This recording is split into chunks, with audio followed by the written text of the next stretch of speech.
Hi, everyone. This is Olga Redding with IOA Organic Association, and we are doing a webinar on the Coronavirus Food Assistance Program 2 with Katie Kramer from FSA.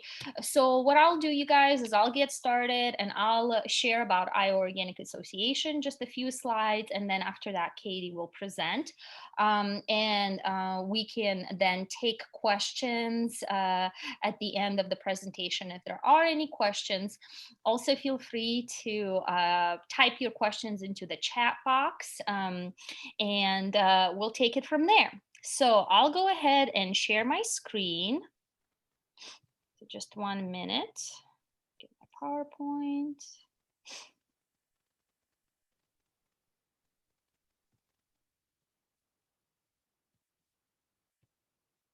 Okay.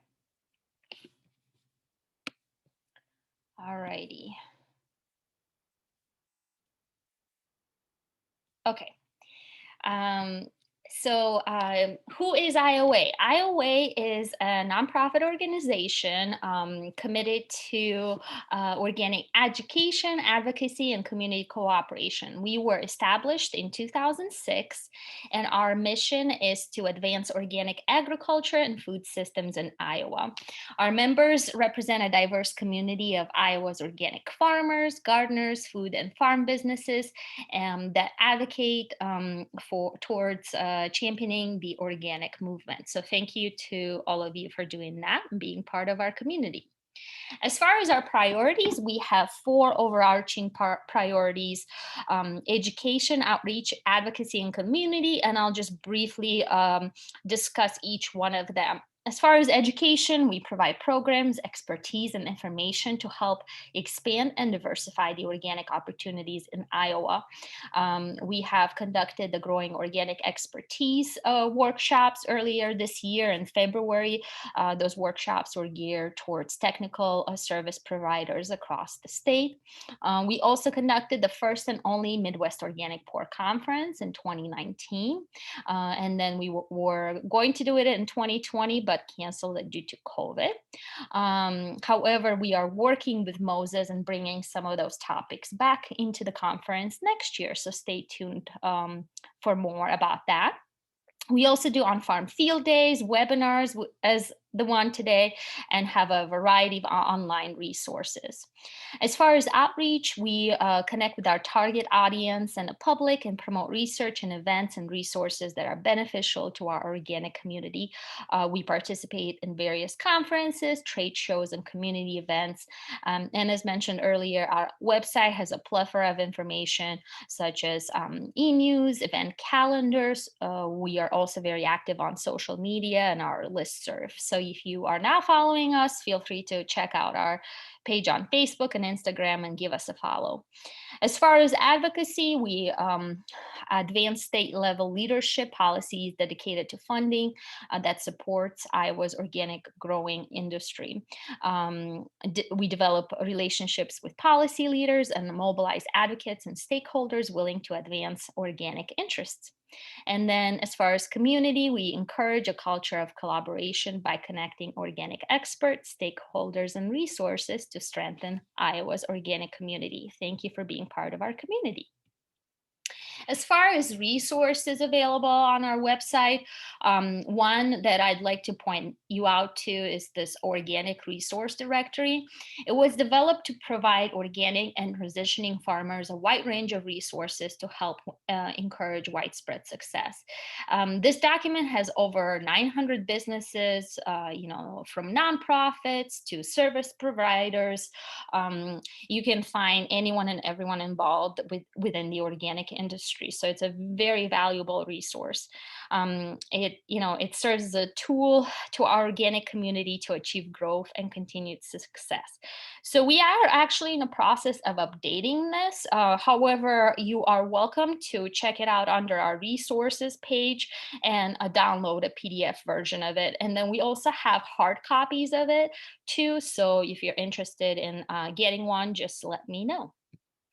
As far as membership, of course, as a nonprofit organization, we rely on your membership and support. So if you're interested to potentially become a member or a sponsor, definitely connect with myself or our executive director, Roz. Here is our contact information. Happy to discuss ways in which you can be involved with IOA. And this concludes my presentation. So I'll go ahead and allow Katie Kramer to go over the CFAP program. Katie, thank you for being here today and sharing with us more about CFAP2.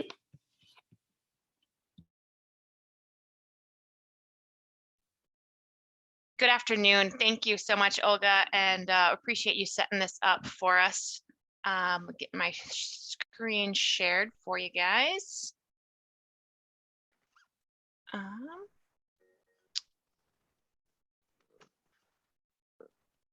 All right, can you see my screen now? The presentation side? Yep. Nice. Yep. Okay. Yep. Perfect. So yes, like I said, thanks very much for hosting this and getting us all set up. I'm gonna just touch on CFAP2. Obviously, this program started last September of 2020. And the original deadline was December of 2020. However, the appropriations bill passed in December, outlined some additional assistance, and some new rules were published in January. And then after all of that was worked through on the national level, April allowed for some additional top-up payments for cattle, or I'm sorry, for corn and soybeans. And then here recently, the final rule was published on contract growers. So new final deadline for CFAP2 has been established as October 12th, 2021. So any CFAP2 application can be submitted, revised for any commodity. Just the deadline is October 12th, 2021. That would include, if you're a contract grower, same deadline would be applicable. Some of this I did worked with Olga last fall. So some of this, if you sat in on that presentation, it's going to be a little bit of a repeat. But for those that didn't see or sit in on that presentation, for CFAP2, it's just one application per producer. And you'll file that in any county office. You could also submit that through the farmers.gov website. And then, like I said, it'll be acted on by your recording county, but that can be submitted to any county office. There's a link if you need help finding a county office closest to you. Documentation is only required upon spot check or if it's requested by county committee. Otherwise, everything's going to be on your certification on that 803117 application. Applications, so you can find a manual 3117 that you can print and fill out manually at home at farmers.gov/CFAP. And then also there is an option to file via level 2 EOF. You would have to work through a county office if you don't already have the level 2 EOF, but there is an opportunity to apply online as well through that. So touching on CFAP2 eligible producers, so any individual or legal entity who shares in the risk of producing a commodity may apply for CFAP2. However, the producer must be in the business of farming at the time of submitting their application. So you must be actively farming when you submit your application.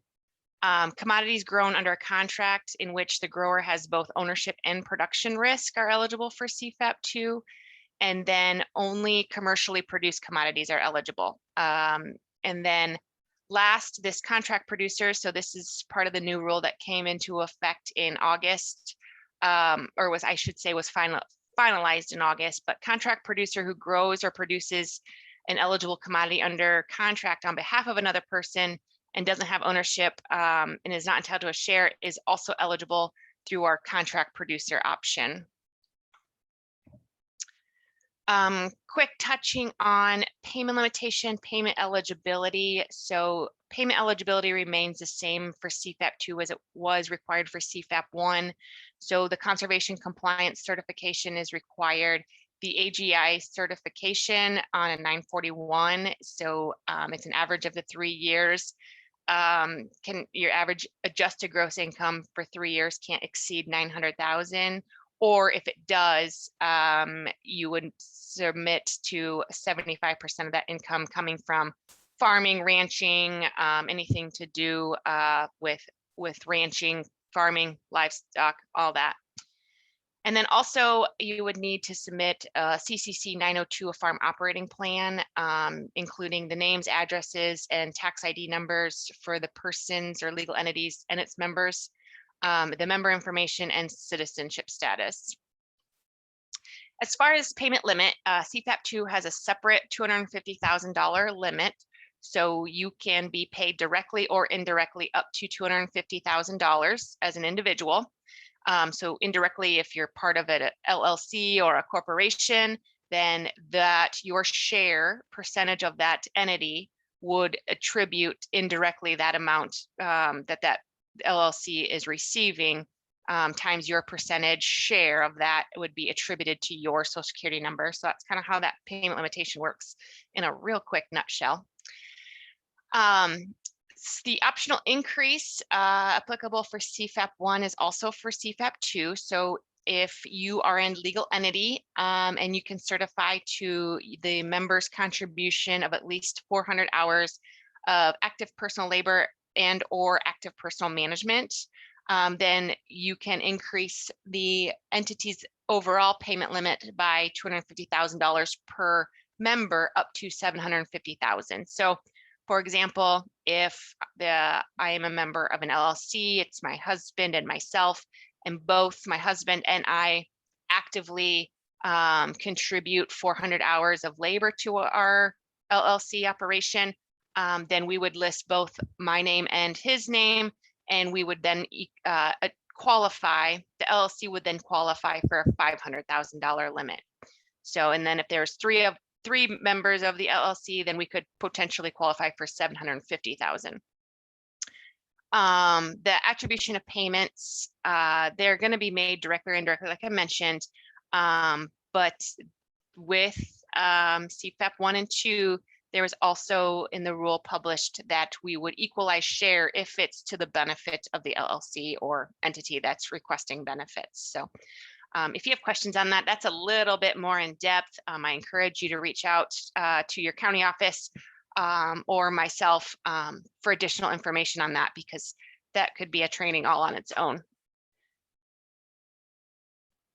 As far as eligible commodities, nothing's changed with acreage-based crops. So you would certify report, I guess, your acres on an FSA 578. You'd be required to submit a report of plantings, and then from that, the CFAP2 application will pull in the eligible commodities, and there it's listed all of the different commodities. I've put in bold, obviously, the most common ones. And then with those commodities, there's two types. We kind of put them into two categories. One, price trigger crops. Those suffered a 5% or greater national price decline in comparison from January 13th through 17th of 2020 to July 27th through 31st, 2020. So those are going to be included in what we consider price trigger crops, your corn, soybeans. And then the second category is flat rate crops. And those either don't meet the 5% or there wasn't enough data available to calculate a price change. For example, your alfalfa would fall into the flat rate crop.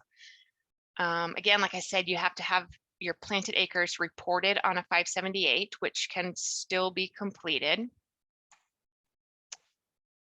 And then as far as payments on those acreage-based crops, for row crops and the price trigger crops, it's going to be the greater of the eligible acres times $15 per acre rate, or it's your eligible acres multiplied by the nationwide crop marketing percentage, multiplied by a crop specific payment rate, and then by your individual APH from your RMA data.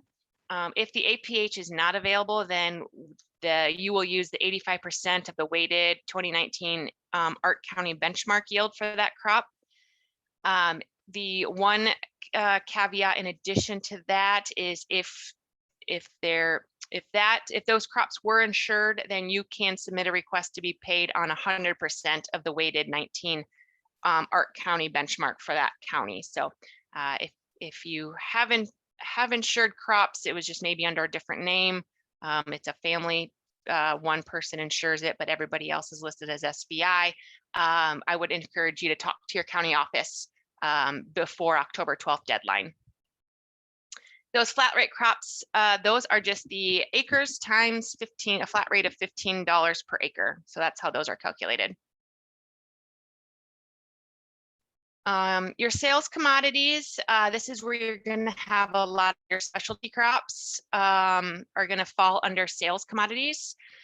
So your fruits, vegetables, horticulture, tree nuts, honey, turf grass sod was added as an eligible commodity back in January, and then grass grown for seed was added as an eligible commodity in August, in the new rule published in August, and maple sap. So that's going to be based on producers' 2018 or 2019, whichever year is the most representative to your operation, sales of the eligible commodity in a declining block format using a payment factor, which we'll cover on slide 10, and will be equal to your eligible sales in calendar year 18 or 19, whichever year is most representative, multiplied by the payment rate for that range. So I do have that 18 or 19 underlined. Again, new rule for specialty crop sales commodities is you can use your 18 sales or your 19 sales, whichever is most representative of your operation, and submit those total sales for that year in order for that amount to be calculated for your payment. That's a new rule that you would have to go in and request if you choose to use 18. Originally you submitted 19 because it was just used for that calendar year. However, if you would rather choose 2018, you'd need to contact your county office with that information prior to October 12th. Producers who began farming in 2020 and didn't have any sales in 18 or 19, that's going to be based on your actual 2020 sales as of the date you apply. So there again, if you applied in October 1st and you had additional sales for 2020 because you've sold more in that fall after you applied, you can go in and revise that application to include all your sales in the fall if you have additional ones.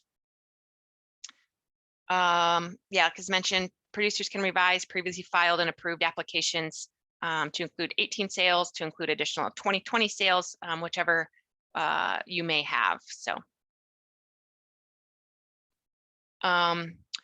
So along with the specialty crops and sales commodity category, it also encompasses other livestock raised for food, fiber, fur, or feathers, excluding breeding stock, equine, companion, or comfort animals, or pets. It includes commodities produced by contract growers and, oh, I apologize, I didn't catch that. Commodities produced by contract growers would be eligible under the sales commodity or under contract growers. So I'll fix that before we send it out to everyone. And also excludes livestock raised for hunting or game purposes. So, the livestock portion covers hogs, cattle, sheep. So if you raise goats, if you, any other livestock that would be raised, you would report your sales. It wouldn't be paid on a per head basis. Sales commodity also includes goat milk, mink, including pelts, mohair, Christmas trees, and wool. If you have sales of any commodities, I would encourage you, if it's not listed here, I would encourage you to go to that farmers.gov CFAP website to double check that if it is eligible or not, because there are a lot of eligible commodities. I just didn't have room to list everything. So as far as what your eligible sales can include, it would be it's the sales of the raw commodity grown by the producers. So any processing or value added to that commodity isn't eligible to be included in your sales submission. Byproducts from the live animal or other livestock in their original form can be included as eligible sales. Commodities purchased for resale, but there has to be a change in characteristic due to the time held. So if we're looking at a nursery, they might buy plants, but characteristics have changed and might be eligible for those sales.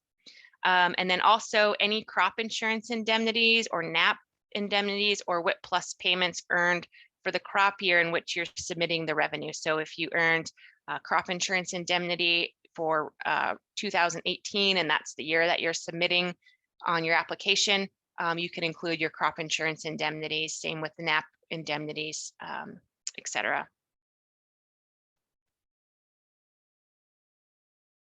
So here is the payment factor declining block. So just a quick calculation example, producers 2019 sales of eligible commodities totaled 75,000.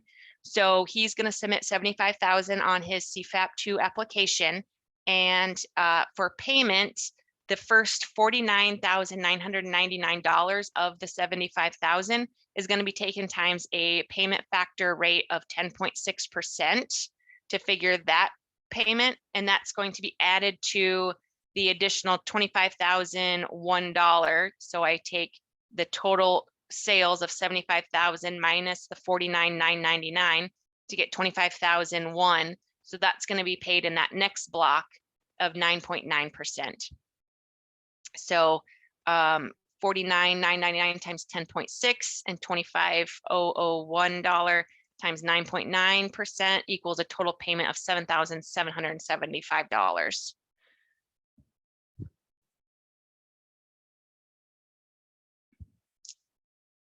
So livestock also eligible includes beef, cattle, hogs, pigs, lambs, and sheep. All equine, breeding stock, companion or company animals, pets, and animals raised for hunting or game purposes are ineligible. So breeding stock is considered any cow, bull, ewe, ram, sow, boar. Those are not included or eligible to be included in your inventory that you submit on your CFAP2 application.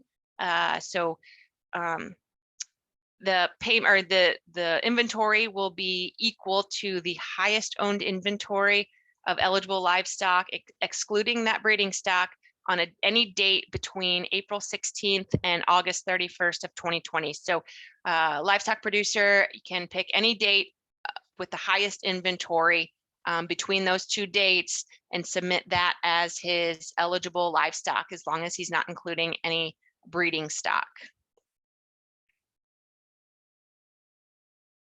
Just a quick, here's the rates for each of those. It's just a flat rate for all cattle, all hogs and pigs, all sheep.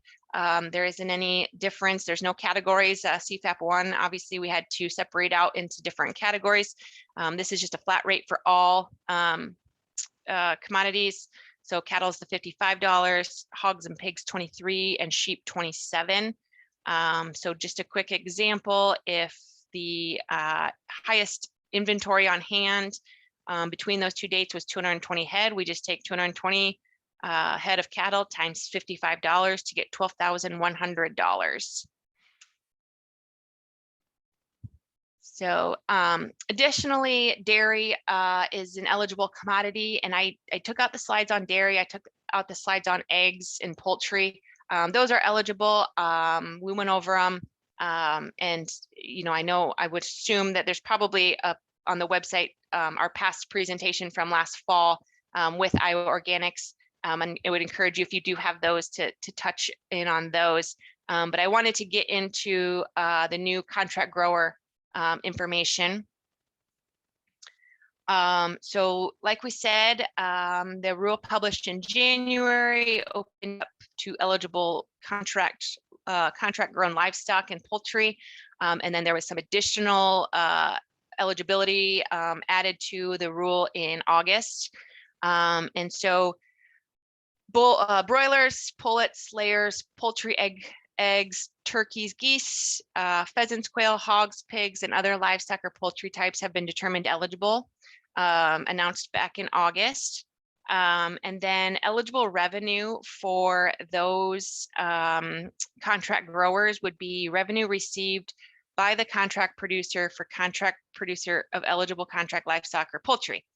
Eligible revenue, it includes incentive or bonus payments associated with the production of the eligible contract livestock. However, it does not include the litter treatment payments, cleaning the equipment, waste, or anything not associated with the actual production. So as you look through your 1099 information and your payment information, those things would have to be excluded in the total amount that you would submit. Also, we brought into a turn. So when it originally opened in January, we just took your 2019 versus your 2020 and compared the two. And if your 2020 was less, you would have earned a payment. Of course, with livestock and producers, there's a whole lot of things that we needed to take in consideration, which is including increase in livestock or new producers of new contract growers, and then how we could associate production as far as turns or per head. So a turn would be a group of eligible contract livestock or poultry that is delivered, and then the contract producer provides labor and equipment to produce it for the integrator or owner of that livestock. So it would be just one full turn, and can be used to support your application. So one key thing I mentioned earlier is that you had to be in the business of farming in order to be eligible for CFAP2. However, that is contract producers are excluded from that requirement. Contract producers do not have to be in the business of farming at the time of application to be considered ineligible for producer for CFAP2. Here again, we opened up contract producers can elect to use 18 or 19 revenue in comparison with their 2020 revenue. Something to keep in mind. So the appropriations or the rule allowed a set dollar amount to be issued to contract producers. Therefore, contract payments to contract producers will not be issued until after CFAP2 application period is closed. Once the application period has closed, the national office will analyze the total amount of payments and determine if the application payments will need to be factored in order to stay within the budgeted amount that is set. Applicants also must submit a copy of their written contract that is representative to the 2020 growing year. It could be a continuous contract, or if it's a new contract, you would just submit your 2020 written contract. Here's the additional eligible commodities for contract producers. I'll just let you guys take a look at that list. And then also note that the breeding stock exclusion does not apply to contract producers. So if you are a contract producer of just breeding stock, you would be eligible to apply under the sales commodities contract producers, even though breeding stock isn't eligible under the livestock provisions. As far as the CFAP2 contract producer payment calculation, so contract producers are paid based on their revenue loss in 2020 compared to their 18 or 19 revenue for the period specified. So we're going to look at your eligible revenue for the period of January 1st through December 27th of 18, or those time frames for 19, minus your eligible revenue for the period from January 1st through December 27th, 2020. And then we're going to take that difference times 80% to be your calculated payment. However, keep in mind, those payments aren't going out until after the CFAP2 deadline and could be factored additionally, just depending on the total amount of applications versus the allotted funding for contract producers. I will note, kind of looks funny. Why would we use that December 27th date? It is because that was the date the appropriations bill was passed. So therefore, we are looking at revenue from just those periods for 2020. So we needed it to be the same representative time frame for 2018 or 19 that we used to compare. Application must include revenue as supported by a 1099 from 18 or 19 and 2020. So you're going to submit your 18 or 19 revenue and then your 2020 revenue. There's not a requirement to submit your 1099 at this time unless county committee would request additional documentation to support your application. Just the written contract would be required to be submitted with the application before payment. As I mentioned, exceptions apply to new contract growers who started producing livestock or poultry in 19, or those who increased the size of their operation from 19 to 20. Obviously there's a lot of different scenarios. And I would just encourage you guys to talk with your local county office.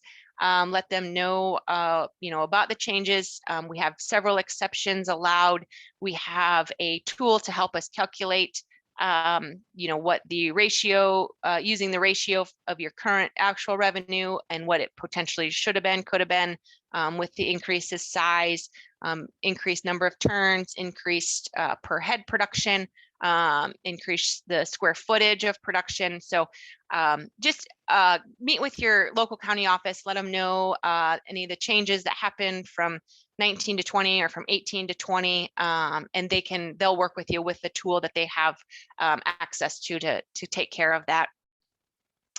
Contract producers that did not receive eligible revenue under a contract in 18 or 19, but were brand new in 2020 are also now eligible. And what you will do is submit your 2020 revenue that was earned between those two dates. And then once the application period has closed, the new 2020 producer is going to be paid on an average revenue loss level, which is like the average percentage of revenue loss for contract producers determined by USDA for a geographical area based on the best available data, including but not limited to losses reported by contract producers for the same area for the same type of livestock and poultry. So that ratio and payment rate is going to be figured after CFAP2 closes. So of course there won't be any payments until after that's been established after October 12th. And just real quick, once that average revenue loss levels calculated, then the new 2020 producer is going to be paid 2020 eligible revenue divided by 1 minus that COC average revenue loss, and that's going to get your COC calculated 2019 revenue, and then the same payment calculation will be used to determine your payment, which is the 19 revenue minus your 20 revenue times 80%.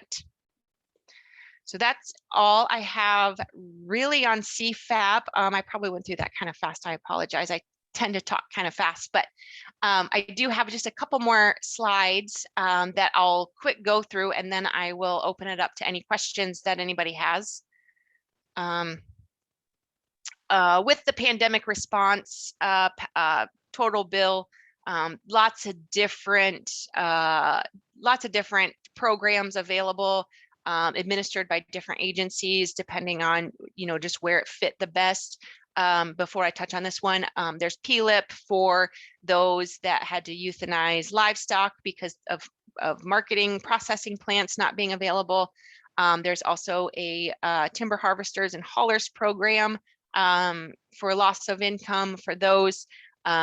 Those are both administered by FSA. I would encourage, if you had any of those situations, reach out to your local county office and ask questions about those. October 12th, I know, is the deadline for PLIP. And I guess the timber harvesters and haulers doesn't fall under me, and I'm not certain on that deadline. So I would reach out sooner than later, for sure. Then also Pandemic Response and Safety Program provides food processors, distributors, farmers markets, and producers with grants to provide measures to protect workers against COVID-19. The grant funding may range from $1,500 to $20,000 for eligible small businesses and nonprofits, and can cover any of the following: enhancements to workplace safety, market pivots, so changing to an online or print material format, retrofitting facilities to make it safer, transportation needs, worker housing needs, and or any medical needs to provide safety measures against COVID-19. This PRS program is administered by AMS, which is the Agricultural Marketing Service, and applications will be submitted through that agency once the application period opens, which according to their website is going to be early October 2021.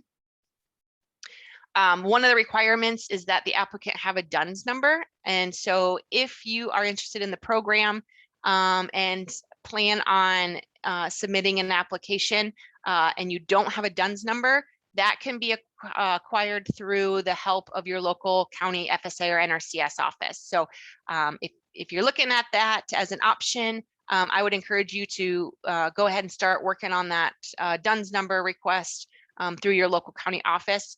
I know I did not give much information on this, but if you need more information or want to look more into it, there's a link to AMS website that talks specifically about the Pandemic Response and Safety Program. So encourage you to look through there and reach out to any resources that they have in there, because I'm going to be honest, I don't know much more than what's in here. So with that, I am open to any questions that anybody has. Yeah, I actually was wondering, you mentioned the contract producers quite a lot.